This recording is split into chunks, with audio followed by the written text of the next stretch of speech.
easy for me.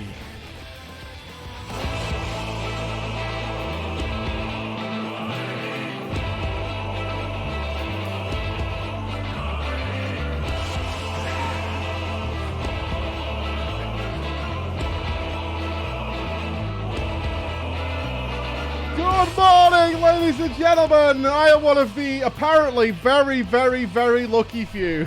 Very, very lucky few who managed to get myself a goddamn ticket to FANFEST London, baby. Rigged. No streamer privilege was involved. Pure lottery victory was brought in here. Lucky bastard. How are we looking? Buy one scalp and up there. Well, we didn't expect the odds of getting in to be as low as they are. Because none of the rest of the team got a ticket. Zeppler didn't get one. She was fucking moaning at me last night. Like, it was my fault. Only 3 in the free company got one. Smadge, who would take with you? We're trying to sort out whether we can get something going in the community for anybody who has not got a +1 or anything. To try and get in. Oh, Zeppler was fucking so mad last night. Just so mad. Just raging. She had this fucking right tirade. I was laughing my ass off.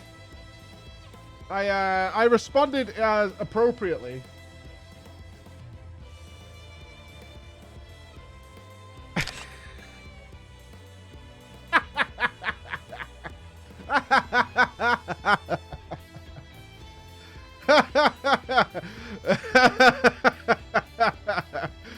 Literally nobody got one. Fuck, man.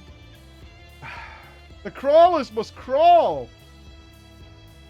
The crawlers must fucking crawl, dude. The crawlers must crawl upon this Final Fantasy world. There must be something we can sort out. Must be able to invoke some Yoshi P justice. But I'm still learning how Enix does things. That's part of the issue. I'm still learning how Enix does things because Blizzard set the piss, right? What Blizzard does, for any of you who ever get the privilege of being invited to somewhere like BlizzCon, what Blizzard does is they don't ask you if you would like to go and they'll pay for it, right? I got offered free flights, media tickets, the whole business until after the general sales taken place. I have bought my tickets for BlizzCon every single year. And then a month later, Blizzard reaches out to you to say, hey, would you like to come to BlizzCon? And we'll pay for it. I've already paid for it. I've already paid for the whole fucking thing. Like, what are you talking about? Like, why wouldn't you let us know before general tickets go on sale so that we don't snack those tickets up from people who want to go and be there? And I've ended up, like, giving them to my brother and stuff like that to try and ask for a refund. Nah, not happening. Not happening. It's really dumb. So I'm hoping Enix does it that way, and then maybe we'll have tickets to give out. Because right now there's me, Nupps didn't get a ticket, Chris didn't get a ticket, Chris didn't get a ticket, and apparently a lot of you guys didn't get a ticket. But seemingly the EU one was way more popular than the US one. So yeah, it's a whole fucking thing. It's a whole fucking thing. I don't think you can give tickets away, but obviously we don't. If you did get one, you don't buy them until the 20th. So in like 3 days. That's what my email says anyways. Like, you don't have to decide who your +1 and stuff is till then. Apparently they only hired one horse. The capacity is like 4K. Yeah, it's the 30, 29, something like that. It's in a few days to be able to buy them. So I don't know. We'll get something set up. But if anybody has a spare, DM us so we can try and get the team in. That would be nice. That would be pretty good. Didn't you get a code for 2 tickets, though? Yeah, you get the code, but you haven't put the names in yet of who's going. That's not official. You get a code for when they actually go on sale, so you can get into it. It's intentionally very small. Apparently, I'm shocked. I'm a little shocked with how few seemingly got in to do stuff. So we'll have to figure it in. Sneak you in a suitcase. It's hard to... I've been to the arena. I've done an event at the arena that the event's... that it's happening in. It's massive. It's absolutely huge. Like, the XL Arena in London is enormous. But it seems they've only, like, using a portion of it for some reason. I don't know. Obviously, I was comparing it to BlizzCon, which is, you know, tens of thousands of people. tens of thousands of people, but seemingly it's not like that. It's some sort of small one of the halls, because there's like 8 halls, I think, in the XL Arena, something like that. So more an address, yeah, maybe. So I don't know, man. I actually don't know. I don't know. I'll have a look into it. Hopefully next time. I'm surprised they're running something so tiny, unless they underestimated the popularity. Considering FF's surge in popularity over the COVID years, and Shadowlands. So, I don't know what the situation is there. But, yeah, so we have one. So we have enough tickets for 2 people. That's it. Always underestimate? I don't get it. I mean, it's clearly profitable to do more. Because the tickets are really expensive. So, more expensive than anything we've run, anyway. Last chance, Japan.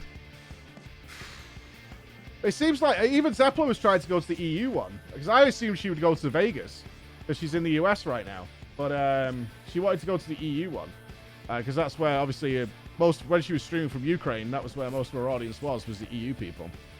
There's fans for a while, so they've underestimated Verily. Yeah, I have to wonder if they'll try and open up more tickets. Like, hey, maybe we should expand this in some way. Because I look at the picture, right? We come back here, the picture in the background. That's not 4,000 people. That's not 4,000 people. That's the images I saw at FanFest. So I'm like, that's a lot of people. So why is it so small? About 4,100 by quick count. Zephyr has the EU account, so she can't go to the US one, if I remember correctly. She didn't want to go to the US either. I spoke to her for quite a long time last night. She didn't want to go to Vegas because it's too hot and grim, which I agree. I am not a Vegas fan. I am not a fan of Viva Las Vegas, so that is understandable. So I would probably prefer the London one anyway to make that go. But yes, it is. I think it's money and budget. SE has in general lost a lot of money, hence the COE got booted. Maybe. Well, no, because this is a profitable event. They don't make a loss on these events, so more people, more money. Right? More people, more money. Could be a stashed issue. We got the profits from 14 to the NFTs projects. I don't know, dude. We saw this fucking guy get fired because of this Forsaken game. Mediocre. $100 million was spent on Forsaken. Where have these gaming budgets gone? Like, what's happened with these gaming budgets? Yeah, it's super cursed. It's super, super cursed. Forspoken. Yeah, I don't even fucking know the game. I know Chris played it. We have a code, but so I'm wondering what their marketing budget was on this fucking game, because they sent us a bunch of codes. We didn't ask. Nupps was like, okay, I guess. But they weren't paying us as far as I know. It wasn't like a paid thing. They just sent us a load of the games out. And I didn't even play it. I was like, it doesn't look that good to me. Maybe we'll take a look. I don't know. Looks all right. 30 million in marketing. Well, some of the marketing budgets for these games are wacky. Absolutely wacky. So I gotta wonder. Watch the trailer. I don't really care. I don't need to shit on the game. I don't need to go out of my way to shit on a game. I'm not particularly interested in the game at all. Yeah, Chris said it was fine. It's like at a rough start, and it was a fine game. $120 US. Was it on Steam? Yeah, I'm gonna play Diablo 4. I'm certainly gonna play Diablo 4. After my PoE experience, I'm actually excited to play a little bit of Diablo 4. What's it called? Forspoken. Yeah, it's 45 quid for that game. 45 large. Mixed reviews.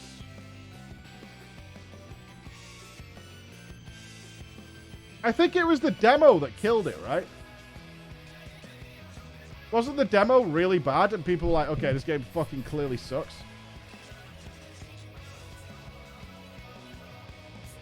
Because of this game, I will never pre-order a game ever again. I don't understand what has happened to Squeenix, but their quality control is out of control. The game is so bland and there's no story till the end. An open world that's empty, yet full of checklist tasks. Ugh. Blech. I wish I could get my money back. Forspoken should just be forgotten. 17 hours he played. Cringe dialogue, unlikable protagonist, empty copy-paste open world. Very bad performance. I thought we had honestly moved past the era of the Ubisoft open world bullshit. I thought that era was dead because, God, it got old. It got old so fast. It was like zombie survival games. It just was so boring after a while. It's just like fucking giant ass open world, dog shit event, checklists, complete the zone over and over again. Boring. You spend money in the wrong places. Like, Forspoken got a shit ton of money, but on the other hand, Harvestella, a gem, got basically no marketing. That's why I like Devolver Digital, honestly. I know they're not the investors in a lot of ways, but they seem to be very, very select about the games they pick, and they usually... You can usually trust any game that Devolver's involved in. In some way. Devolver seems to go out of their way to find some very, very cool games all the time. Really ingenious, creative games all the way. Yeah, they're just... Like, Devolver is just one of the most trustworthy publishers that you can get. So good. Critically overspending. The first FF movie almost killed them.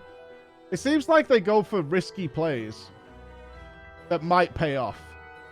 Like, Crypto Bros. Like, let's invest all our money in Dogecoin and, you know, there's a chance it'll rise to the top. There's a chance. Let's throw all our money into it and see where it goes. Let's see what we get done. Yeah, like, there's a really good video, I can't remember who made it, where there's some guys pretending to be game devs, and they've, like, put infinite amounts of money into this game, infinite hours, and, like, it's actually, like, playing the real world. It's graphically perfect and all that, and then they check Twitch, and everybody's just playing a Stickman game. It's just way more fun. Everyone's just playing a Stickman game. And they're like, what the fuck, man? What the fuck? We spent like $300 million on our game and nobody's playing it. Everyone's playing Stickman game. Fuck's sake, man. It might be RDC World. Yeah, it might be RDC World. It could be. Very likely one of those guys. Today is going to be a big old day, though, man. We're on the final mission. We're there. We're on the final mission. Or at least the point of no return. We have our team.